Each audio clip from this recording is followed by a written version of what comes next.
سورہ مائدہ میں سورہ 5 آیت نمبر 3 میں کہ اس دن اللہ سبحانہ و تعالیٰ نے ہم انسانوں کے لیے ان کا دین مکمل کیا۔ دین مکمل ہونے کے بعد کچھ بھی نئی چیز دین میں جوڑی نہیں جا سکتی، کچھ بھی نکالی نہیں جا سکتی۔ بیسک بنیادی باتوں میں سے کچھ بھی نئی چیز جوڑا نہیں جا سکتا ہے، کچھ بھی نکالا نہیں جا سکتا ہے۔ اللہ سبحانہ و تعالیٰ نے 1400 سال پہلے ہمارے دین کو مکمل کیا۔ آپ کوئی بھی معاشرے میں جی رہے ہو، چاہے وہ مغربی ہو چاہے مشرقی ہو، اگر وہ معاشرے کی باتیں، تہذیب اگر قرآن یا حدیث کے خلاف نہیں ہیں، قرآن یا حدیث سے ٹکراتی نہیں ہیں، تو کوئی حرج نہیں ہے اگر آپ اس پہ عمل کرتے ہو۔ لیکن اگر اس معاشرے کی کوئی بھی بات قرآن و حدیث سے ٹکراتی ہے تو ہم مسلمانوں کے لیے اس پہ عمل کرنا حرام ہے۔ ہم دیکھتے ہیں آج خصوصاً مغربی معاشرے میں، مغربی تعلیم کے ذریعے ہم سائنس اور ٹیکنالوجی میں تو آگے بڑھ رہے ہیں، لیکن افسوس کی بات ہے کہ اخلاقی باتوں میں ہم نیچے جا رہے ہیں۔ سائنس اور ٹیکنالوجی میں مغربی ممالک ترقی کر رہے ہیں، لیکن اخلاقی باتوں میں ہم حق سے دور جا رہے ہیں۔ ہم دیکھتے ہیں کہ اس معاشرے میں شراب عام ہو رہی ہے، ڈرگز عام ہو رہے ہیں، فحاشی عام ہو رہی ہے، بلاತ್ಕಾರ عام ہو رہے ہیں۔ ہم دیکھتے ہیں کہ اس معاشرے میں، ویسٹرن معاشرے میں لباس کم پہنا جا رہا ہے، اور جتنا لباس کم پہنتے ہیں اتنا معاشرہ کہتے ہیں کہ آپ ترقی کر رہے ہیں۔ یہ افسوس کی بات ہے، ہمارے اخلاق گرتے جا رہے ہیں۔ اسلام لفظ سلام سے آتا ہے، جس کے معنی ہے امن، سلامتی۔ اسلام لفظ آتا ہے سلم سے، جس کے معنی ہے اپنی زندگی اللہ سبحانہ و تعالیٰ کے احکام کے مطابق بسر کرنا۔ اسلام کے معنی ہے امن حاصل کرنا، اپنی زندگی کو اللہ کے احکامات کے مطابق بسر کرنے کے بعد۔ اور اگر معاشرہ اسلام کے خلاف نہیں ہے، ہمیں کوئی حرج نہیں اگر آپ ان چیزوں پہ عمل کرتے ہیں، لیکن اگر وہ قرآن اور حدیث کے خلاف ہے تو ہم نہیں چاہتے کہ ہمارے بچے شرابی بنے، ہمارے بچے ڈرگ ایڈکٹ بنے، ہمارے بچے زنا کرنے والے بنے، ہمارے بچے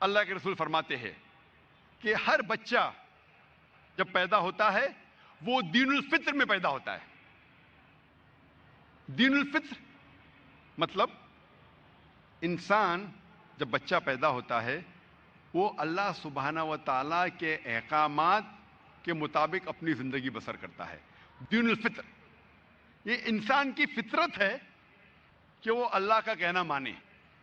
اس کے بعد بچے کے والدین، بچے کے بڑے، بچے کے ٹیچر ہو سکتا ہے کہ اس انسان کو بہکائے اور وہ آگ کو پوجنے لگے، بت پرستی کرنے لگے اور غلط راہ پہ جا سکتے ہیں۔ لیکن اصل میں ہر انسان جب پیدا ہوتا ہے وہ دین الفطر میں پیدا ہوتا ہے۔ ہر انسان جب پیدا ہوتا ہے وہ مسلمان بن کے پیدا ہوتا ہے۔ اگر والدین انہیں صحیح تربیت دیتے ہیں تو وہ اسلام پہ قائم رہتا ہے، ورنہ والدین کی وجہ سے، بڑوں کی وجہ سے، ٹیچر کی وجہ سے وہ بھٹک سکتا ہے۔ اسی لیے جب بھی کوئی غیر مسلم بنتا ہے، ہم انگلش میں کہتے ہیں کنورٹ، یا اردو میں کہتے ہیں نو مسلم۔ یہ نو مسلم لفظ بالکل غلط ہے۔ نو مسلم یا کنورٹ بولنا غلط ہے۔ صحیح لفظ انگریزی میں ہوگا ریورٹ، یا اردو میں کہوں گا لوٹا ہوا مسلم، کیونکہ ہر انسان پیدا ہوتا ہے مسلم، پھر وہ بہک کے غیر مسلم بنتا ہے۔ جب وہ واپس سیدھے راہ پہ آتا ہے، صحیح لفظ ہونا چاہیے لوٹا ہوا مسلم۔ نو مسلم مطلب نیا مسلم، یہ غلط لفظ ہے۔ کنورٹ بھی انگریزی میں غلط ہے. ریورٹ مطلب وہ پہلے صحیح راستے پہ تھا, پھر غلط راستے پہ چل پڑا, پھر واپس سے ہی صحیح راستے پہ آیا. انگلش میں کہیں گے ریورٹ, اور اردو میں, میری اردو اتنی اچھی نہیں, میں کہوں گا لوٹا ہوا مسلم. نو مسلم, یہ لفظ غلط ہے. اللہ کے رسول فرماتے, جیسا میں نے کہا تھا صحیح حدیث میں, ابن ماجہ کی حدیث نمبر 224 میں, طلب العلم فریضۃ علی کل مسلم. علم حاصل کرنا ہر مسلمان کے لیے فرض ہے, چاہے وہ مرد ہو یا چاہے وہ عورت ہو, اس کے لیے فرض ہے. اور والدین کا فرض ہے کہ وہ صحیح تعلیم اپنے بچوں کو دے, یہ ہماری ذمہ داری ہے. میں اکثر سوال کرتا ہوں, اور آج میں ناظرین سے کرنا چاہتا ہوں.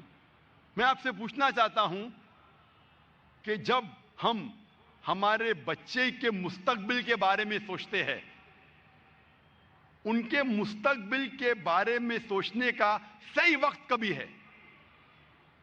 بچے کے مستقبل کے بارے میں سوچنے کا صحیح وقت کبھی ہے؟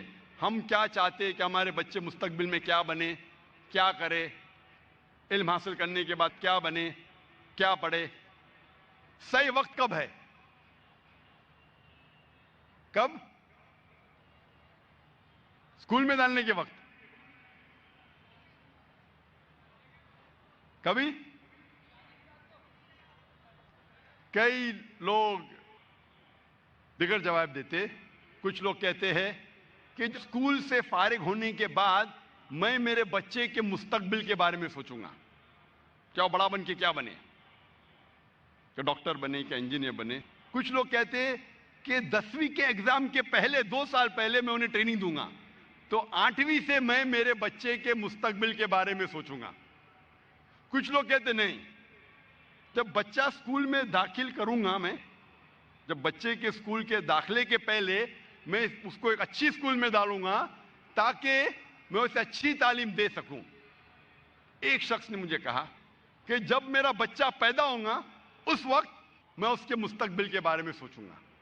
اور میں اکثر یہ تقریر میں کہتا ہوں کہ اسلامک وقت سوچنے کے بارے میں, اپنے بچوں کے مستقبل کے سوچنے کے بارے میں صحیح وقت ہے جب آپ اپنا ہم سفر چنتے ہیں, جب آپ اپنا ہم ساتھی چنتے ہیں, جب آپ اپنی اہلیہ چنتے ہیں یا آپ اپنا شوہر چنتے ہیں.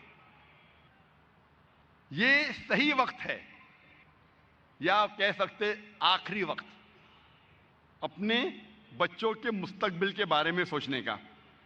کیونکہ اگر آپ چاہتے ہیں کہ آپ کا بیٹا ایک کرکٹر بنے تو آپ کوشش کریں گے کہ میں کرکٹر سے شادی کروں. آپ اگر چاہتے ہیں کہ آپ کا بچہ ایک گائک بنے, سنگر بنے, تو آپ ایک ایسا ہم سفر چنیں گے جو گانا جانتا ہے. ہم سفر کو چننا بہت اہم ہے اپنے بچوں کے مستقبل کے لیے. اسی لیے اللہ کے رسول فرماتے ہیں کہ جب آپ اپنا ہم سفر چنتے ہیں, اپنی اہلیہ یا اپنا شوہر, تو انسان 4 چیزیں دیکھتا ہے اس ہم سفر میں. ایک ہے خوبصورتی, دوسرا ہے دولت, تیسرا ہے اچھا خاندان, اور چوتھا ہے نیکی, اچھے اعمال. اور اللہ کے رسول فرماتے کہ سب سے بہترین ان 4 میں سے ہے نیک اعمال. باقی 3 بھی آپ دیکھ سکتے ہیں, لیکن سب سے بہترین ہے نیک اعمال, اچھے اعمال, دینداری. جب آپ اپنا ہم سفر چنتے ہیں وہ صحیح وقت ہے اپنے بچوں کے مستقبل کے بارے میں پلان کرنے کا. جب ہم علم حاصل کرتے ہیں, علم 2 قسم کا ہوتا ہے. ایک ہے دینی علم اور دوسرا ہے دنیاوی علم. ہر والدین کا فرض ہے کہ وہ اپنے بچوں کو تعلیم دے. فرض ہے کہ جو اہم دینی علم ہیں، جو بنیادی باتیں دین کے بارے میں ہیں، وہ اپنے بچوں کو سکھائے. سب سے اول جو دین کی بات ہے وہ ہے توحید. ہر والدین کو اپنے بچوں کو سکھانا پڑے گا توحید کے بارے میں کہ اللہ ایک ہے اور اس کے علاوہ کوئی معبود نہیں. دوسری بات ہے نماز پڑھنا. تیسری ہے زکوٰۃ دینا. چوتھی ہے روزہ رکھنا. اور پانچویں اگر حیثیت ہے تو حج کرنا. یہ 5 ارکان ہیں اسلام کے. اور اس کے علاوہ ہمارا فرض ہے کہ ہم اللہ اور اللہ کے رسول کی بات اپنے بچوں کو سکھائیں. جو سب سے بہترین تحفہ آپ اپنے بچوں کو دے سکتے ہیں وہ ہے قرآن مجید. اکثر مسلمان اپنے بچوں کو سکھاتے ہیں عربی پڑھنا تاکہ وہ قرآن مجید کی تلاوت کر سکے. اور 80% سے زیادہ مسلمان غیر عرب ہیں، عجم ہیں، وہ عربی نہیں جانتے. لیکن پھر بھی اس کے باوجود خصوصاً ہندوستان میں، اس دیش میں، ہم ہمارے بچوں کو قرآن مجید پڑھنا ضرور سکھاتے ہیں. اچھی بات ہے الحمدللہ. لیکن افسوس کی بات ہے کہ ہمارے بچے قرآن مجید کی تلاوت تو کر سکتے لیکن اس قرآن مجید سے ہدایت نہیں پاتے کیونکہ ہم عربی نہیں سمجھتے. تلاوت کرنا اچھی بات ہے، آپ کو ثواب ضرور ملے گا، لیکن جو ثواب آپ کو جنت میں لے کے جا سکتا ہے وہ ثواب ہے قرآن مجید کی باتوں پہ عمل کرنا. اگر آپ قرآن مجید سمجھ نہیں سکیں گے تو آپ عمل کیسا کریں گے؟ افسوس کی بات ہے کہ ہمارے والدین نے اسے اہم نہیں سمجھا کہ وہ ہمیں عربی زبان سکھائے. لیکن آج ہمیں ہمارے بچوں کو عربی زبان سکھانا بہت ضروری ہے تاکہ وہ اللہ سبحانہ و تعالیٰ کا کلام خود اپنے آپ سمجھ سکے. سب سے بہترین تحفہ اگر آپ اپنے بچوں کو دینا چاہتے ہیں وہ ہے عربی زبان سکھاؤ اور قرآن مجید پڑھنے کے لیے کہو اور اس سے ہدایت پاؤ. اس سے بہترین تحفہ میں نہیں جانتا ہوں کہ بچوں کو عربی زبان سکھاؤ. پڑھنا اور سمجھنا، صرف پڑھنا نہیں، پڑھنے کے علاوہ سمجھنا، تاکہ وہ قرآن مجید کو پڑھنے کے بعد اللہ سبحانہ و تعالیٰ کے احکامات پہ عمل کر سکے. دوسری قسم کی علم ہے دنیاوی علم.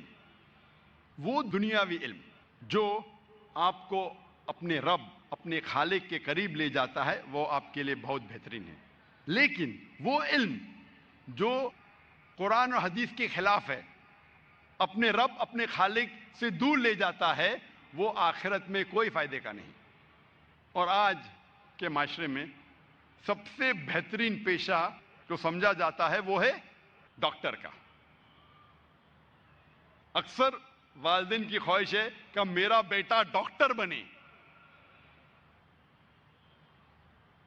ڈاکٹری کے پیشے میں جب علم حاصل کرتے ہیں میڈیسن کے بارے میں، اس میں کئی فائدے ہیں. میڈیسن کا علم جاننے کے بعد آپ ہزاروں انسانوں کی جان بچا سکتے ہیں. اچھا ہے، لیکن اس علم کے ذریعے آپ غلط کام بھی کر سکتے. ایک طرف ہے کہ آپ انسانوں کی جان بچا سکتے، دوسری طرف ہے کئی بار نوجوان جب زنا کرتے ہیں وہ ڈاکٹر کے پاس جاتے ابارشن کرنے کے لیے، بچے کو گرانے کے لیے، حمل کو گرانے کے لیے. یہ میڈیسن کے علم کے ذریعے کئی ڈاکٹر ابارشن کرتے ہیں ان نوجوانوں کے زنا کو چھپانے کے لیے. کئی بار والدین کو جب پتہ لگتا ہے کہ ماں کے پیٹ میں لڑکی ہے تو وہ چاہتے ہیں کہ بچے کو گرائے، ابارشن کرے، تو جاتے ڈاکٹر کے پاس. اس میڈیسن کے علم کے ذریعے وہ ڈاکٹر ابارشن کرتا ہے، اس بچے کو گرا دیتا ہے. قرآن مجید میں اللہ تعالیٰ فرماتے ہیں سورہ انعام میں سورہ نمبر 6 آیت نمبر 151 اور سورہ اسراء سورہ نمبر 17 آیت نمبر 31 میں کہ آپ اپنے بچوں کا قتل مت کرو. اللہ سبحانہ و تعالیٰ آپ کی اور آپ کی بچوں کی پرورش کریں گے. آپ فکر مت کرو, آپ اپنے بچوں کا قتل مت کرو. اللہ سبحانہ و تعالیٰ آپ کے بچوں اور آپ کی پرورش کریں گے. تو یہ جو دنیاوی علم ہیں کئی بار فائدہ مند ہے, کئی بار نقصان دہ ہے. ایسی مثال میں سینکڑوں دے سکتا ہوں, وقت کی قلت ہونے کی وجہ سے میں صرف ایک ڈاکٹری کی مثال دیا. ہم والدین کا فرض ہے کہ ہم اچھا ماحول اپنے بچوں کو دیں, اور آج اکثر والدین چاہتے ہیں کہ ہم ہمارے بچے کو ایک اچھی عمدہ انگریزی اسکول میں ڈالیں, کانوینٹ اسکول میں, اور بہت جدوجہد کرتے ہیں بچے کو کانوینٹ اسکول میں ڈالنے کے لیے. کئی بار لاکھوں روپیہ رشوت دیتے ہیں تاکہ میرے بچے کو کانوینٹ میں ایڈمیشن ملے. آپ اگر اپنے بچوں کو ایسے اسکول میں ڈالتے ہیں جو مغربی معاشرے کے بارے میں آپ کے بچوں کو سکھاتی ہے, جو اپنے رب سے دور لے کے جاتی ہے, وہ ایسی مثال ہے جیسے کہ آپ اپنے بچوں کے ہاتھ پیر باندھ رہے ہیں رسی سے اور اس کو پانی میں ڈال رہے ہیں اور کہتے ہیں کہ تیرو. آپ اگر اپنے بچے کے ہاتھ پیر باندھیں گے اور پانی میں ڈالیں گے, وہ بچہ کیسا تیرے گا؟ ذمہ دار کون ہے؟ ہم. اور ایڈوکیشن کے ذریعے ہم دیکھتے اسکول میں کئی مثال دے سکتا ہوں. اسکول میں سکھایا جاتا ہے تہذیب کے بارے میں کہ آپ اپنے والدین کی دیکھ بھال کے لیے ایک بوڑھے کا گھر قائم کرو. آپ اپنے والدین کی عزت کرو اور کیا کرو, ان کے لیے اولڈ ایج ہوم قائم کرو. یہ سکھایا جاتا ہے تعلیم میں, ویسٹرن تعلیم میں, اولڈ ایج ہوم, تاکہ والدین جب بوڑھے ہو جائے ان کو اپنے رستے سے ہٹا دو. اولڈ ایج ہوم میں ڈالو تو آپ فری ہے, آپ آزاد ہے. وہ آپ کی رکاوٹ بن رہے تو اولڈ ایج ہوم میں ڈالو. یہ اسلام کے خلاف ہے. اولڈ ایج ہوم, بوڑھوں کا گھر, اسلام کے خلاف ہے. اللہ تعالیٰ فرماتے سورہ انعام میں سورہ نمبر 6 آیت نمبر 151, سورہ عنکبوت سورہ نمبر 29 آیت نمبر 8, اور سورہ لقمان سورہ نمبر 31 آیت نمبر 15 میں کہ ہم نے انسانوں کو کہا ہے کہ وہ اپنے والدین سے اچھا برتاؤ کرے.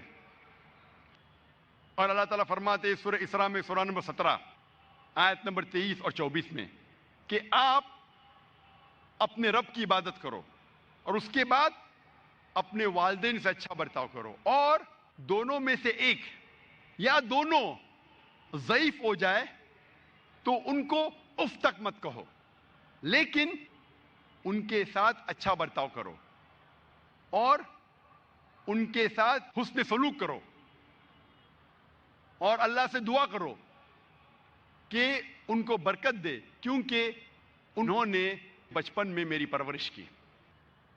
اسلام میں جب والدین ضعیف ہو جاتے, ایک یا دونوں, اللہ تعالیٰ فرماتے اف تک مت کہو.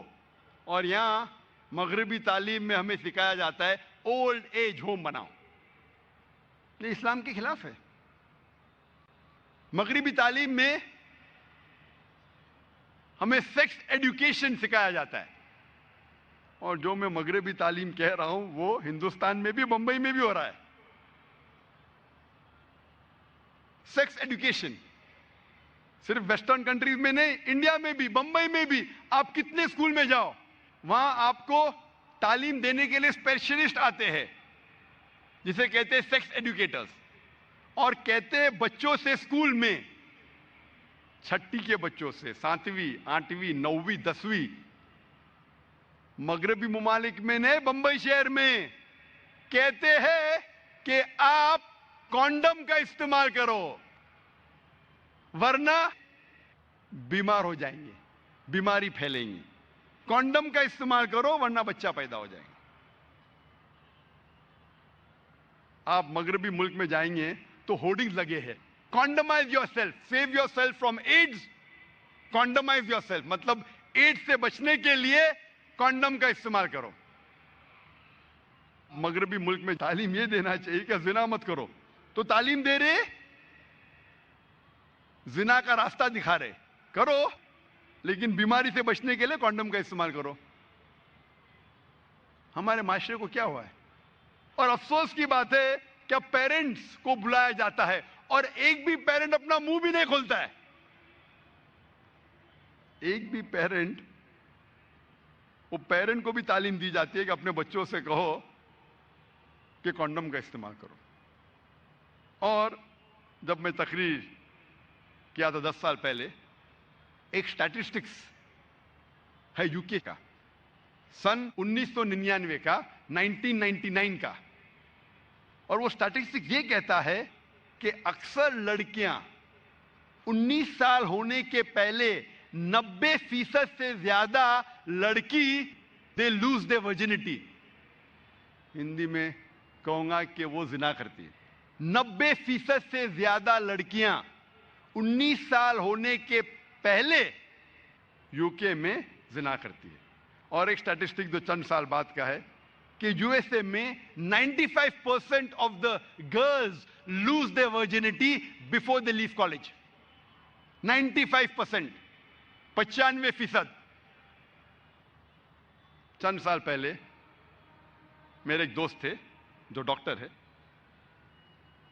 بمبئی شہر میں ایک کانفرنس اٹینڈ کر رہے تھے آن ایڈز، اور اس کانفرنس میں کہا گیا تھا کہ بمبئی شہر میں 70% سے زیادہ، مور دین 70% لڑکیاں اسکول سے فارغ ہونے سے پہلے زنا کرتی ہے۔ مجھے یقین نہیں ہوا کہ بمبئی شہر میں، انگلینڈ میں ہو سکتا ہے، یو ایس اے میں ہو سکتا ہے، بمبئی شہر میں میڈیکل کانفرنس آن ایڈز 70% سے زیادہ لڑکیاں دے لوز دے ورجنٹی، اردو میں کہوں گا زنا کرتی ہے۔ 70%۔ 10 لڑکیاں جو اسکول میں جا رہے بمبئی شہر میں، 10 میں سے 7 زنا کر رہی ہے۔ کان کو یقین نہیں ہوتا۔ یہ بھی سٹیٹسٹک سے چند سال پہلے کی۔ ہم کیا سکھا رہے ہمارے بچوں کو؟ اسی لیے جب ایک سروے کیا گیا تھا یو کے میں، انگلینڈ میں، سنگل سیکس اسکول اور کوئڈ اسکول کے درمیان ایک سروے ہوا تھا، سٹڈیز، کہ جو اسکول میں صرف ایک جنس کے بچے پڑھتے، صرف لڑکیاں یا صرف لڑکے، اور دوسری جگہ کوئڈ اسکول، لڑکے لڑکیاں ساتھ میں پڑھتی ہے، the results of a single sex school, جو تعلیم کا جو معیار ہے اور جو ریزلٹس ہے کامیابی ایگزامینیشن میں، سنگل سیکس ایک جنس کی اسکول میں اور بہتر ہے۔ جہاں صرف لڑکیاں پڑھتے اسکول میں یا صرف لڑکے پڑھتے، اس کا ریزلٹ امتحان میں اور بہتر ہے بنسبت کوئڈ اسکول کے۔ کیونکہ کوئڈ اسکول میں بچے ایک دوسرے سے کمپٹیشن لگاتے کہ کیسے اپنے اپوزٹ سیکس میں ہیرو یا ہیروئن بنے، کیسے متاثر کرے اپنے دوسرے جنس کو۔ لڑکا لڑکی کو متاثر کرنا چاہتا ہے اور لڑکی لڑکے کو۔ اسی لیے یو کے گورنمنٹ سوچ رہی تھی کہ ہم اور سنگل سیکس اسکول کھولے، ایک جنس کی اسکول کھولے۔ اسلام کی طرف آ رہے۔ یہ تھی مغربی تعلیم۔ میں مثال دوں گا ابھی عیسائی اسکول کے بارے میں۔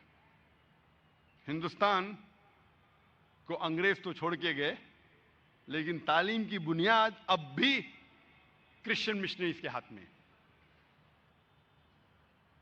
ہندوستان میں